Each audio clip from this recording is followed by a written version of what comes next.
சிறுகடிக்க ஆசை சிறையல் today episode என்ன மாதிரியான ட்விஸ்ட் ஆக்க போகுதுன்னு பார்க்கலாம். பயங்கர கோவப்பட்டு பேசிக்கிட்டே இருக்காங்க விஜயா அப்போ விஜய் கிட்ட ரொம்பவே கோவமாக என்ன ஏது எதுவுமே தெரியாத உன் இஷ்டத்துக்கு நீ என்ன நல்லம் பேசிடுவியா? மீனா எல்லா வேலையும் செஞ்சு வச்சுட்டு ரோகிணி பசியாக இருப்பான், அவளுக்கு சாப்பாடு கொடுக்கணுன்றதுக்காக கிளம்பி போயிருக்கா. எதுவும் தெரியாமல் உன்னோட இஷ்டத்துக்கு நீ பேசுகிறதா சொல்லி ரொம்பவே கோவமாக அண்ணாமலை பேசுகிறாங்க.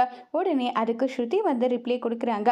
அங்கிள் எப்போவுமே எல்லா விஷயமே பொறுமையாக தான் கேட்பாரு, அதுவே ஆன்டி பத்தியா இப்படியெல்லாம் பேசுகிறாங்கன்னு சொல்லிட்டு விஜயாவை கலாய்ச்சிட்டு இருக்காங்க. உடனே ஹாஸ்பிட்டலுக்கு எல்லாருமே கிளம்பி போகிறாங்க. அங்கே போனதும் அங்கே ரோகிணி உட்காந்துட்டு இருக்காங்க. அங்கே மீனா போயிட்டு ரோகிணி சாப்பிடு ரோகிணின்னு சொல்கிறாங்க. இல்லை மனோஜுக்கு கட்டு பிரிக்கட்டும், அதுக்கப்புறம் நான் சாப்பிட்றேன்னு சொல்லிட்டு ரோகிணி சொல்லிக்கிட்டே இருக்காங்க.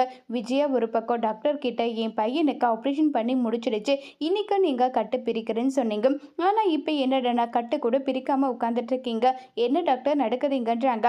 இல்லை ஆப்ரேஷன் முடிஞ்சிடுது, இப்போ கட்டு பிரிக்கிறது தான் குறை சொல்லிட்டு கட்டு பிரிக்கிறதுக்கான எல்லா ஏற்பாடும் பண்ணிக்கிட்டு இருக்காங்க.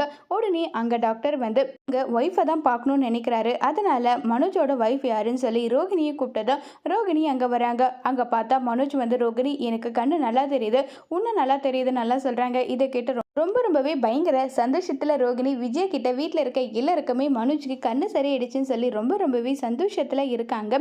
ரொம்பவே ஹாப்பியாக இருக்காங்க. உடனே முத்துவை விஜய் திட்டினதும் முத்து தான் பணம் எல்லாமே கொடுத்துருக்கான், அதை தெரிஞ்சுக்காம உன் இஷ்டத்துக்கு என்னனாலும் பேசிட்டு இருக்கேன்னு நல்லா சொல்லி பேசிட்டு இருக்காங்க. உடனே மீனா என்னங்க பார்த்தீங்களா, பையனுக்கு முதல்ல கண்ணில் அடிபட்டது, இப்போ உடனே மனோஜுக்கும் கண்ணில் அடிபடுது அப்படின்னா ரெண்டு பேரும் நிஜமாவே அப்பா பையனாக இருப்பாங்க, எனக்கு அப்படி தான் தோணுதுன்னு சொல்கிறாங்க. சரி இந்த பிரச்சனையெல்லாம் முடியட்டும், அதுக்கப்புறம் இதை பற்றி யோசிக்கலாம்னு சொல்லிட்டு முத்து சொல்லிக்கிட்டு இருக்காங்க. மனோஜ் கண்ணு நல்லானதை நினைச்சு விஜயாவும் அண்ணாமலையிலேருந்து எல்லாருமே ரொம்பவே சந்தோஷத்தில் இருக்காங்க. அடுத்ததா மனோஜ் டிஸ்சார்ஜ் ஆகி வந்ததும் எனக்கு இவன் தான் பணம் கட்டினானா, அந்த பணத்தை நான் கொடுக்குறேன்னு சொல்லிட்டு மனோஜ் நேராக முத்துக்கிட்ட போயிட்டு அந்த பணத்தை கொடுக்கறதுக்கான எல்லா அரேஞ்ச்மெண்ட்டும் பண்ணிட்டு இருக்காங்க. இது நினைச்சு முத்து ரொம்பவே வருத்தத்தில் இருக்காங்க. மனோஜும் ரோகிணி அதே மாதிரி விஜய் எப்போ முத்துவை புரிஞ்சிக்க போகிறாங்கங்கிறத வரப்போகிற எபிசோடில் வெயிட் பண்ணி பார்க்கலாம். தேங்க்யூ.